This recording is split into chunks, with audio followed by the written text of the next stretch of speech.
बिस्मिल्लाहिर्रहमानिर्रहीम। अस्सलाम वालेकुम स्टूडेंट्स, उम्मीद है आप सब लोग खैरियत से होंगे। मैं आपका फर्स्ट ईयर के दूसरे चैप्टर का तीसरा लेक्चर शुरू करने जा रहा हूँ, that is discovery of nucleus. इसमें हम देखेंगे कि न्यूक्लियस कैसे डिस्कवर हुआ। न्यूक्लियस बेसिकली डिस्कवर हुआ था एक साइंटिस्ट रदरफोर्ड, उसके एक्सपेरिमेंट से। तो रदरफोर्ड एक्सपेरिमेंट मैं आपके सामने करने लगा हूँ। रदरफोर्ड के हम ऑब्जर्वेशन भी देखेंगे, उसके कंक्लूजन्स भी देखेंगे, और फिर हम देखेंगे कि रदरफोर्ड ने एटम का जो प्लेनेटरी मॉडल पेश किया था उस पर भी हम थोड़ी सी बात करेंगे कि वो प्लेनेटरी मॉडल बेसिकली है क्या। रदरफोर्ड ने क्या किया, उसने एक बहुत बारीक गोल्ड फॉयल लिया। गोल्ड फॉयल से मुराद है सोने का वर्क लिया उसने। इसकी जो मोटाई थी वो थी 0.00004 सेंटीमीटर गोल्ड फॉयल की। इसके उर्द गिर्द उसने एक फोटोग्राफिक प्लेट लगा दी जिंक सल्फाइड की। ये जिंक सल्फाइड की एक फोटोग्राफिक प्लेट है ZnS की। ये जो गोल्ड फॉयल है इसके ऊपर उसने गिराए हैं अल्फा पार्टिकल। अल्फा पार्टिकल आमतौर पर रेडियो एक्टिव मटेरियल से हासिल किए जाते हैं, जैसे पोलोनियम है, रेडियम है, यूरेनियम है। इन मटेरियल से उसने अल्फा पार्टिकल हासिल किए और उन्हें गिराया उसने गोल्ड फॉयल के ऊपर। उसने देखा ये अल्फा पार्टिकल है। रदरफोर्ड के 3 ऑब्जर्वेशन थे। पहला उसका ऑब्जर्वेशन ये था कि ज्यादातर अल्फा पार्टिकल सीधे गुजर जाते हैं। ये उसका पहला ऑब्जर्वेशन था। दूसरा उसका ऑब्जर्वेशन ये था कि कुछ अल्फा पार्टिकल डिफ्रैक्ट हो जाते हैं, शॉर्टर एंगल पे या लार्जर एंगल पे। ये दूसरा उसका ऑब्जर्वेशन था। और रदरफोर्ड का तीसरा ऑब्जर्वेशन जो ये था कि कुछ अल्फा पार्टिकल जिस साइड से आए हों बिल्कुल उधर ही वापस चले जाते हैं। ये इसका तीसरा ऑब्जर्वेशन था। तो रदरफोर्ड का जो एक्सपेरिमेंट है इसके 3 ऑब्जर्वेशन थे। पहला ऑब्जर्वेशन ये था कि ज्यादातर अल्फा पार्टिकल सीधे गुजर जाते हैं। दूसरा ऑब्जर्वेशन ये था कि कुछ अल्फा पार्टिकल डिफ्लेक्ट हो जाते हैं, शॉर्टर एंगल पे या लार्जर एंगल पे। और तीसरा इसका ऑब्जर्वेशन ये था कि कुछ अल्फा पार्टिकल जिस साइड से आ रहे हो एग्जैक्ट उसी साइड पे वापस चले जाते हैं। अब ये जो 3 ऑब्जर्वेशन है इसकी बेसिस पर रदरफोर्ड ने 3 कंक्लूजन्स डेवलप किए थे। पहला उसका ऑब्जर्वेशन ये है कि ज्यादातर अल्फा पार्टिकल सीधा गुजर गए। इससे उसने ये नतीजा निकाला कि एटम का ज्यादातर हिस्सा खाली होता है क्योंकि ज्यादातर अल्फा पार्टिकल सीधे गुजर गए। दूसरा उसका ऑब्जर्वेशन ये था कि कुछ अल्फा पार्टिकल डिफ्लेक्ट हो गए। इसका मतलब ये हुआ कि ये जो अल्फा पार्टिकल है इनके रास्ते में कोई भारी जगह आई है, भारी चीज आई है जिससे टकरा के वो डिफ्लेक्ट हो गए। ये जो भारी चीज आई थी इसी को उसने न्यूक्लियस का नाम दिया था क्योंकि ये एटम का सेंट्रल हिस्सा था और इस हिस्से से टकराने के साथ अल्फा पार्टिकल जो है ना डिफ्लेक्ट हो जाते हैं। और तीसरा ऑब्जर्वेशन ये था कि कुछ अल्फा पार्टिकल जो है वो जिधर से आए हों उधर ही वापस चले जाते हैं। ये एक टाइप की आप कह लें हैं रिपल्शन है। ये उसी वक्त हो सकती है अगर वो जो भारी हिस्सा है जो एटम के अंदर मौजूद है उस पर पॉजिटिव चार्ज हो, क्योंकि अल्फा पार्टिकल्स जो होते हैं ये आप जानते हैं ये हीलियम का न्यूक्लियस होते हैं, इन पर भी पॉजिटिव चार्ज होता है। और जब पॉजिटिव चार्ज एक दूसरे के सामने आते हैं तो वो एक दूसरे को रिपेल करते हैं, तो पार्टिकल जिधर से आया हो उधर ही वापस चला जाता है। इस तीसरे ऑब्जर्वेशन ने यह साबित किया कि न्यूक्लियस के ऊपर पॉजिटिव चार्ज होता है। तो पहला कंक्लूजन ये था कि एटम का ज्यादातर हिस्सा खाली होता है। दूसरा कंक्लूजन ये था कि एटम में कोई भारी हिस्सा मौजूद है जिसमें एटम की सारी मैस मौजूद है, उससे पार्टिकल टकरा कर डिफ्लेक्ट हो जाते हैं। और तीसरा कंक्लूजन ये था कि वो जो भारी हिस्सा है उसके ऊपर पॉजिटिव चार्ज मौजूद है क्योंकि वो अल्फा पार्टिकल को रिपेल कर रहा है, अल्फा पार्टिकल बिल्कुल वापस जा रहे हैं। अब ये जो 3 ऑब्जर्वेशन है और 3 कंक्लूजन्स हैं इसकी बेसिस पर रदरफोर्ड ने एटम का प्लेनेटरी मॉडल पेश किया, जो हम भी आमतौर पर आपके सामने बनाते हैं। वो बिल्कुल प्लेनेटरी मॉडल होता है। मैं आपके सामने करने लगा हूं उसे। इसके मुताबिक इलेक्ट्रॉन न्यूक्लियस के गिर्द सर्कुलर ऑर्बिट्स में घूमते हैं और आप जानते हैं कि इलेक्ट्रॉन के ऊपर नेगेटिव चार्ज होता है, न्यूक्लियस पर पॉजिटिव चार्ज होता है, और एटम की जो सारी मैस होती है वो न्यूक्लियस के अंदर कंसंट्रेटेड होती है। ये न्यूक्लियस है और ये ऑर्बिट्स है। आप जानते हैं कि न्यूक्लियस के ऊपर पॉजिटिव चार्ज होता है। न्यूक्लियस के अंदर 2 फंडामेंटल पार्टिकल्स पाए जाते हैं, प्रोटॉन और न्यूट्रॉन। और प्रोटॉन पे चूंकि पॉजिटिव चार्ज होता है तो ये न्यूक्लियस जो है इसके ऊपर पॉजिटिव चार्ज होता है और एटम की सारी मास उसके न्यूक्लियस के अंदर मौजूद होती है। और आप देख रहे हैं एटम का साइज कितना ज्यादा, उस लिहाज से न्यूक्लियस बहुत छोटा है। और ये जो न्यूक्लियस के गिर्द ऑर्बिट्स होते हैं इनके अंदर इलेक्ट्रॉन पाए जाते हैं। इलेक्ट्रॉन के ऊपर नेगेटिव चार्ज होता है और इनके ऊपर एग्जैक्टली वही नेगेटिव चार्ज होता है जो प्रोटॉन के ऊपर पॉजिटिव चार्ज होता है।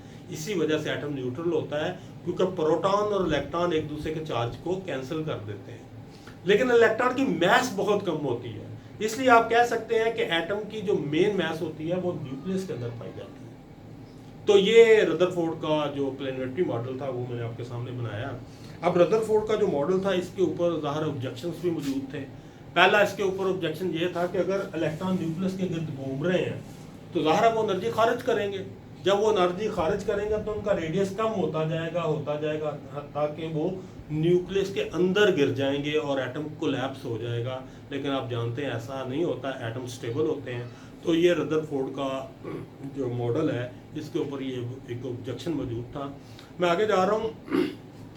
अभी तक जितनी भी आपने ये थ्योरीज पढ़ी हैं एटम के ऊपर, ये सारी की सारी थ्योरीज जो हैं ये क्लासिकल मैकेनिक्स से बिलोंग करती हैं।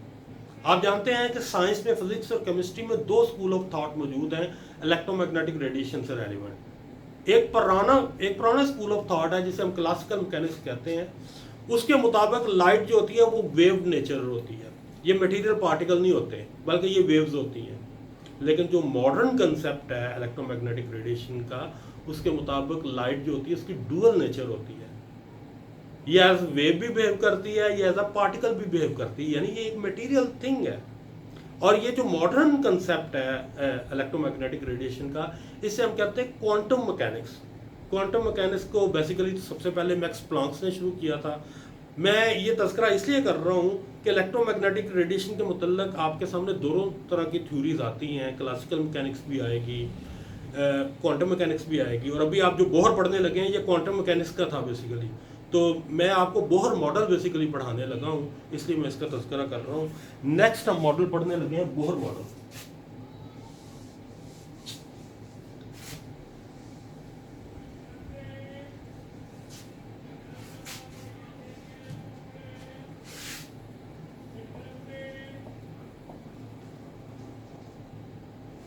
बोहर के मेनली 5 पास्टुलेट थे। पांचों पास्टुलेट मैं आपके सामने बोलता हूँ। मैं आपको ऑलरेडी बता चुका हूँ, ये क्वांटम मैकेनिक्स का साइंटिस्ट था।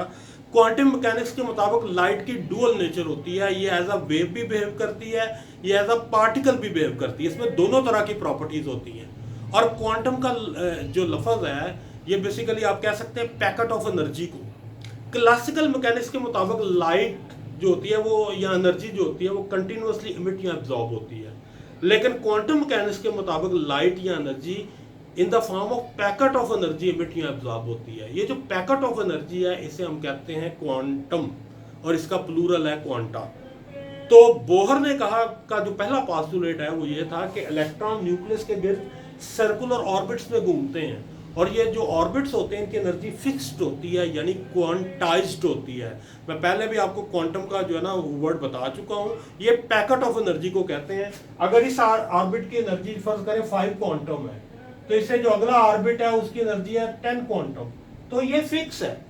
क्लासिकल मैकेनिक्स के मुताबिक इलेक्ट्रॉन न्यूक्लियस के गिर्द किसी भी जगह पर हो सकता था, लेकिन क्वांटम मैकेनिक्स ये कहती है कि इलेक्ट्रॉन इस ऑर्बिट में होगा या इस ऑर्बिट में होगा, दरमियान में खाली जगह मौजूद है, यहाँ पर इलेक्ट्रॉन मौजूद नहीं हो सकते।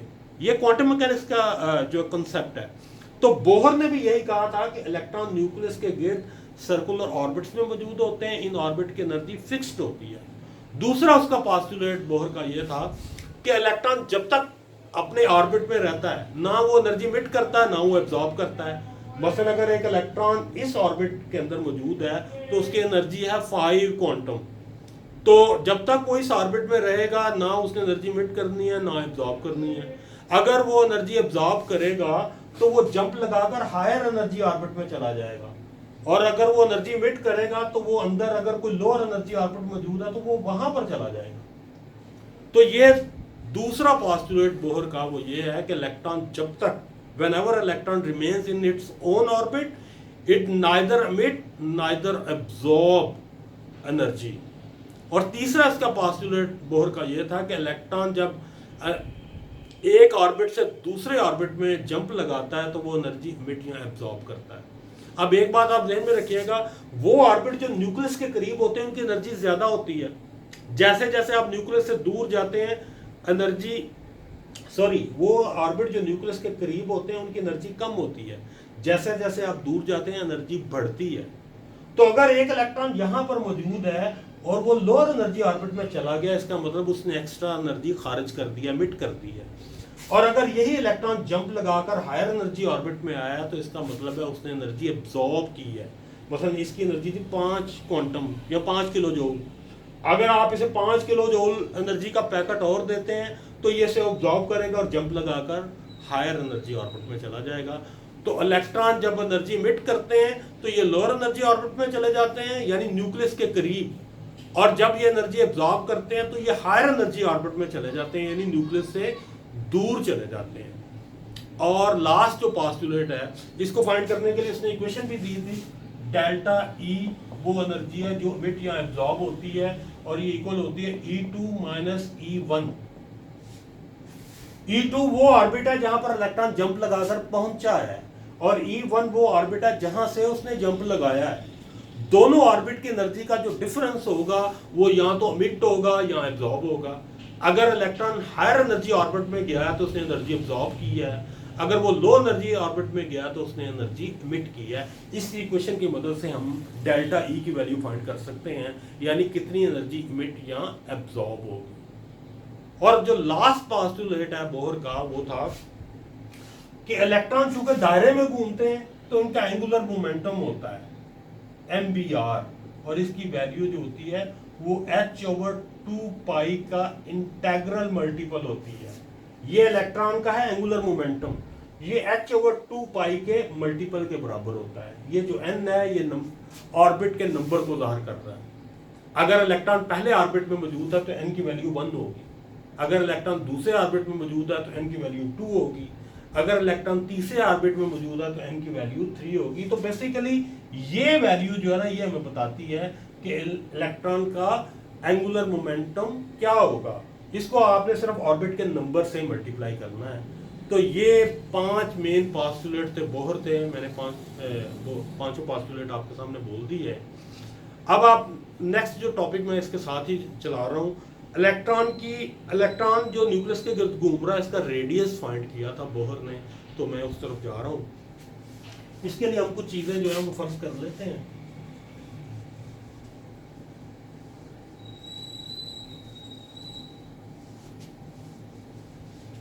आपका नेक्स्ट टॉपिक है derivation of radius of electron revolving around the nucleus. फर्ज करें ये एक इलेक्ट्रॉन है जो न्यूक्लियस के गिर्द घूम रहा है, ये एक इलेक्ट्रॉन है, ये न्यूक्लियस के गिर्द घूम रहा है। इसका न्यूक्लियस से जो डिस्टेंस है वो r है, न्यूक्लियस के ऊपर जो चार्ज है वो Ze+ है, और इलेक्ट्रॉन के ऊपर जो चार्ज है वो E- है, और इलेक्ट्रॉन की जो मास है वो m है, और ये जिस वेलोसिटी या स्पीड से घूम रहा है उसे हम v कहते हैं। तो ये चीज़ें फर्ज करके जो न्यूक्लियस और इलेक्ट्रॉन के दरमियान अट्रैक्शन है इसी को बुनियाद बना के बोहर ने इलेक्ट्रॉन का रेडियस निकाला था। हम भी वही काम करने जा रहे हैं। देखें जी, इलेक्ट्रॉन अगर न्यूक्लियस के गिर्द घूम रहा है तो इस पर आप जानते हैं दो फोर्सेस एक्ट कर रही हैं। एक है फोर्स ऑफ अट्रैक्शन जिसे हम सेंट्रीपिटल फोर्स कहते हैं, ये इलेक्ट्रॉन को न्यूक्लियस की तरफ झुकाती है, और दूसरी है सेंट्रीफ्यूगल फोर्स जो इलेक्ट्रॉन को न्यूक्लियस से परे धकेलती है। दोनों के दरमियान में इक्विलिब्रियम या बैलेंस आता है तो इलेक्ट्रॉन न्यूक्लियस के गिर्द घूमता है। अगर सेंट्रीपिटल फोर्स ज्यादा हो जाए तो इलेक्ट्रॉन न्यूक्लियस में गिर जाएगा, और अगर सेंट्रीफ्यूगल फोर्स ज्यादा हो जाए तो इलेक्ट्रॉन न्यूक्लियस को छोड़ के चला जाएगा। तो दोनों पार्टिकल्स के दरमियान यानी न्यूक्लियस और इलेक्ट्रॉन के दरमियान जो अट्रैक्शन है वो ये है, जिसे हम सेंट्रीपिटल फोर्स भी कह रहे हैं, Ze+ E- over 4 pi epsilon naught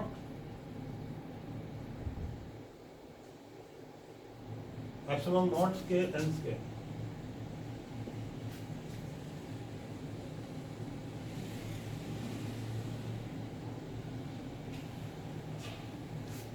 four pi epsilon not और स्क्वायर।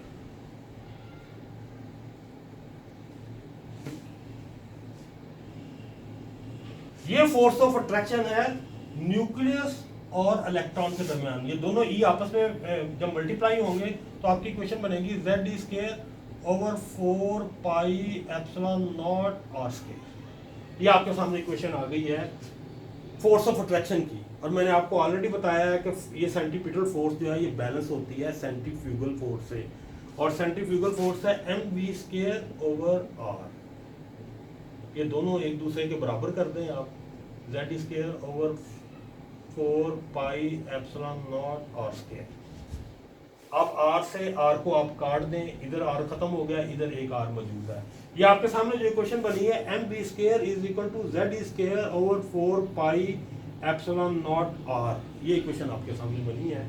हम चूंकि रेडियस की वैल्यू निकालना चाहते हैं तो r को आप एक साइड पे कर लें, बाकी सारी चीजें दूसरी तरफ ले जाएं, तो आपकी इक्वेशन बनेगी r is equal to z square over 4 pi epsilon not mv square. ये इक्वेशन बनेगी आपके सामने रेडियस की।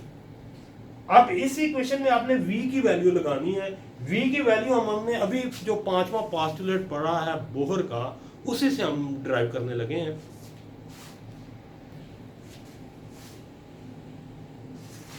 अभी आपने जो 5वां पोस्टुलेट पढ़ा था बोहर मॉडल का, mvr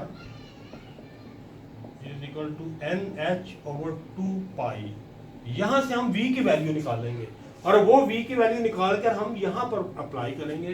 तो आपके सामने इक्वेशन बनेगी, ये v को एक साइड पर रखें, बाकी चीजें ले जाए दूसरी तरफ, nh ओवर 2 पाई mr। अब यहां पर चूंकि v का स्क्वायर दिया गया है तो आप भी यहां पर v का स्क्वायर ले लें। जब आप v का स्क्वायर लेंगे तो ये इक्वेशन बनेगी n स्क्वायर a स्क्वायर, ये 2 की जगह 4 हो जाएगा, पाई square m square r square. अब v की ये वैल्यू आप इस इक्वेशन के अंदर फिट कर दें। यहां पर हम करते हैं r is equal to z square over 4 pi epsilon not m, आगे ये आ जाएगी 4 pi square m square r square divided by n square a square. आपको पता है ये ओवर के नीचे जो ओवर मौजूद है ये वैल्यूज ऊपर चली जाएंगी, तो मैं इसी स्टेप पर इनको ऊपर ले जाता हूँ। यहाँ पर आप ले जाएं n स्क्वायर h स्क्वायर और इसको यहाँ से काट दें आप।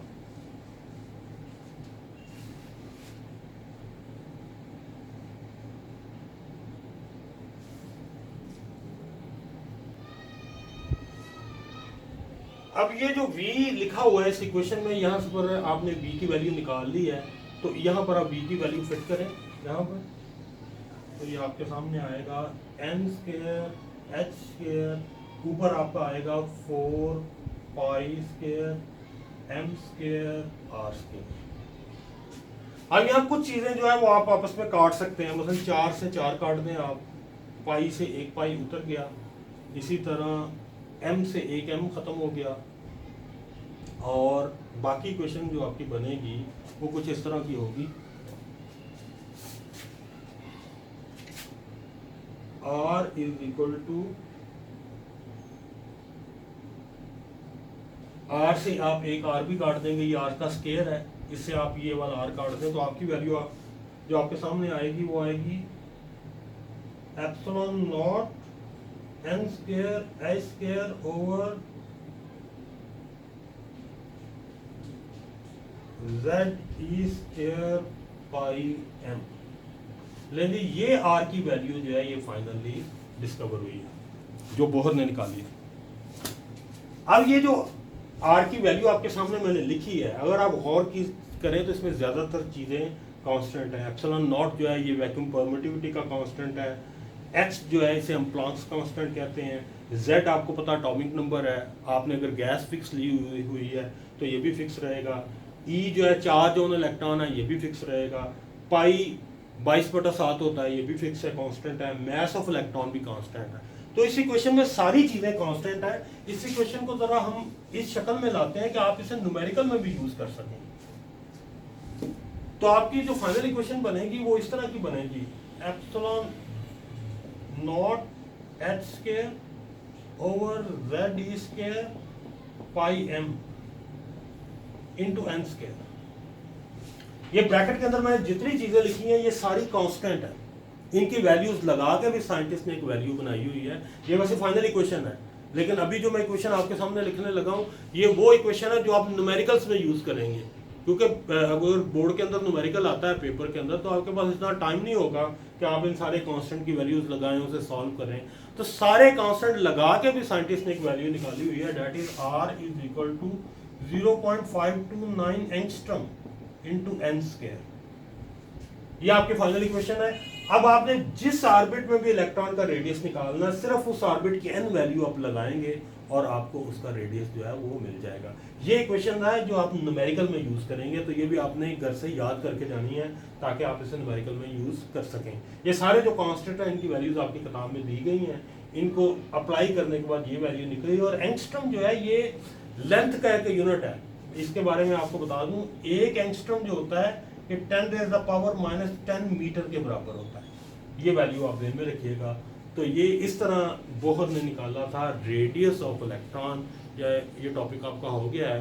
नेक्स्ट टॉपिक जो है वो आपको नेक्स्ट लेक्चर से मैं शुरू करूँगा। Thank you.